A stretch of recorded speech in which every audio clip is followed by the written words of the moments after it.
விடாமுயற்சி படம் தள்ளி போனாலும் போச்சு. ஸோ லைனாக ஒரு 10 படம் வந்து நார்க்கா நார்க்கா நார்க்கா அப்படின்ற மாதிரி இந்த பொங்கலுக்கு ரிலீஸ்க்கு வெயிட் பண்ணிட்டு இருக்கு. அப்படி ஒரு அந்த ஒரு லிஸ்ட் ஆஃப் படத்துலேருந்து ஒரு படத்தோட ட்ரைலர் வந்து ரிலீஸ் ஆயிருக்கு. நிறைய படத்தோட ட்ரைலர் ரிலீஸ் ஆயிடுச்சு. அதில் வந்து நமக்கு ரொம்ப பிடிச்சி வந்து ஒரு மாதிரி சூப்பராக இருக்கு அப்படின்ற ஒரு ட்ரைலர் தான் வந்து காதலிக்க நேரமில்லை அப்படின்ற ஒரு படத்தோட ட்ரைலர்.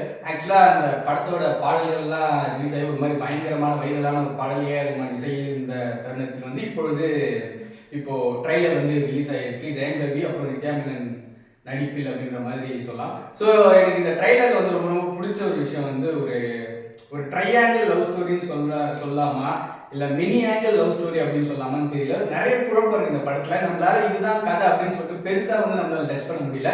சும்மா வந்து சொல்லலாம் ஒரு வேலை இப்படி இருக்கும் அப்படி இருக்கும் அப்படின்னு சொல்லிட்டு, ஆனாலுமே கூட நம்ம எக்ஸாக்டான ஸ்டோரி என்னவா இருக்கும் அப்படின்ற மாதிரி தெரியல. ஆனால் என்ன ஜானர் என்ன ஃபீல் இருக்கும், ஒரு ஃபீல் குட்டான ஒரு படம், at the same time lot of emotion இந்த ஃபிலிம் அப்படின்ற மாதிரி சொல்லலாம். ஒரு மாதிரி சூப்பராக இருந்துச்சு. ஓப்பனிங் வந்து ஒரு பிஜிஎம் போட்டிருப்பாரு ஏஆர் ஒரு மாதிரி அந்த ஒரு குவாலிட்டியான ஒரு பிஜிஎம் போட்டு இவங்க வந்து நான் பிரெக்னெண்டா இருக்கேன் அப்படின்னு சொல்லும்போது ஒரு மாதிரி பயமா இருந்துச்சு. ஏன்னா இதுக்கு முன்னாடி வரைக்கும் ஒரு பயங்கரமான ஒரு லவ் ஸ்டோரியா தான் இருக்கும். இவங்க 2 பேரோட ஒரு லவ் ஸ்டோரி நம்ம வந்து யூஸ்வலா இருக்கிறதா அது வந்து நமக்கு எமோஷனாக கடத்த போறாங்க அப்படின்ற ஒரு விஷயத்துல இருக்கிற பட்சத்தில் வந்து எனக்கு கிருத்திகா உதயநிதிக்கு ரொம்ப ரொம்ப பிடிச்ச ஒரு விஷயம் வந்து லவ்வை வந்து மெனி ஆங்கிள் சொல்லுவாங்க. எனக்கு ரொம்ப ரொம்ப பிடிக்கும். அவங்களோட ப்ரீவியஸ் படம் 2 படம் இருந்தாலுமே கூட அந்த 2 படமும் ரொம்ப ரொம்ப பிடிக்கும். வணக்கம் சென்னையாகட்டும், அப்புறம் வந்து காளி அப்படின்னு சொல்லிட்டு ஒரு படம் இருக்கும்.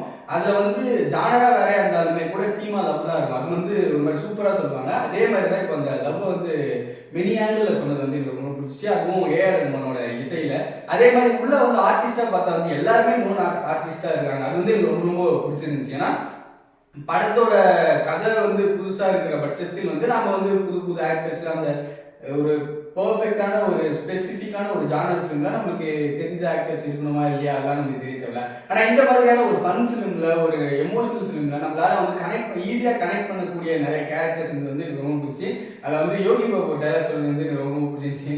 உங்க வெஸ்டர்ன் ஐடியாலாம் வெளியில வச்சுக்கோ, இது இந்தியா இட்ஸ் மை கண்ட்ரி அப்படின்னு சொல்ற அந்த ஒரு இடம் எனக்கு ரொம்ப பிடிச்சி. அதே மாதிரி ஒரு டைலாக் வந்து ரொம்ப ரொம்ப சூப்பரா இருந்துச்சு. இந்த உங்க பொண்ணுங்க எல்லாருமே இந்த ஃபெமினிஸ்டோட ஆங்கிள் வந்து நிறைய இடத்துல திணிக்காதீங்க அப்படின்னு சொல்றது வந்து ஒரு பெண் டைரக்டரே வந்து சொல்றதுன்றது வந்து சாதாரண விஷயமே கிடையாது. அவ்வளோ சூப்பரா வந்து ஒரு நடுநிலையா ஒரு விஷயத்த சொன்னது வந்து ஒரு மாதிரி சூப்பராகவே இருந்துச்சு. அதுக்கப்புறம் ஏஆர் ரஹ்மானோட மியூசிக் உண்மையிலே எனக்கு இந்த படத்துக்கு ஓவர் ஐப்பானதே ஏஆர் ரஹ்மானோட ஒரு மியூசிக் தான்.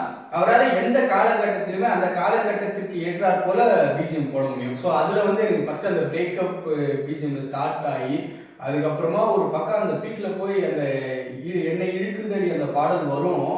அந்த ட்ரைலரே அந்த இடத்துல பீக் ஆகுது. ரீசெண்டாக ஏஆர் அது பண்ணிட்டே இருக்காரு. ட்ரைலர் பீக் ஒரு பக்கம் அப்படியே ஸ்டாண்டர்டா போயிட்டு டக்குன்னு ட்ரைலர் பீக்குக்கு அவர் ஒரு பக்கடே கண்ணா நானும் தெரியணுடா அப்படின்ற மாதிரி பண்ணியிருக்காரு. அது ஒரு மாதிரி சூப்பராக இருந்துச்சு. ஜனவரி 14 ஒரு மாதிரி ரொம்ப வெயிட்டிங்காக எக்ஸைட்மெண்ட்டோட இருக்கு. அதே மாதிரி நித்யாமன் என்ன ஆக்ட்ரஸ் அப்படின்ற மாதிரி சொல்லலாம். அவங்க வந்து நடிப்பு அரக்கி அப்படின்ற மாதிரி நிறைய பேர் சொல்லுவாங்க. மிஷ்கின்னு சொல்லுவார், அவங்க கிருத்திகா உதயநிதி கூட சொன்னாங்கன்னு நினைக்கிறேன். ஸோ அதுவும் வந்து ஒரு மாதிரி பயமாச்சு. ஸோ காதலிக்க நேரமில்லை சம்திங் இன்ட்ரெஸ்டிங் இந்த ட்ரைலர் அப்படின்ற மாதிரி கன்ஃபார்மாக சொல்லலாம்.